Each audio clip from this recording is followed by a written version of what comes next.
I'm in the kitchen today doing some freezer prep, and I made some bacon wrapped dates. They're a make ahead appetizer, and they are delicious. It's one of my favorites. We're kind of getting the freezer prepped for some visitors we have coming, and this recipe here is so nice because it can go right from the freezer to the oven, and then you just bake them off, and the date caramelizes as the bacon cooks, and it is delicious. So what I do is I take a piece of jalapeno and put it inside the date that's been pitted, and then you use the thin bacon, not the thick bacon, the thin bacon. It's kind of important. And depending on the size of the date, you use a third or half of a piece of bacon, and then you simply wrap it up and then put it seam side down on a tray that has the parchment paper. And that's it. I'm gonna get the rest of these rolled up.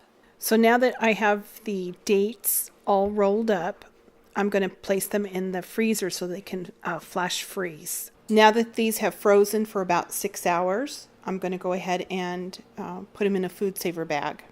I went ahead and I packaged 24 in my food saver bag. This is a quart size bag.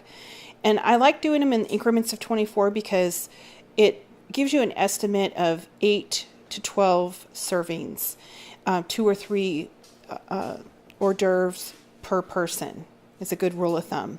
I like making this recipe because I can get all the work done and it can be stowed away in the freezer.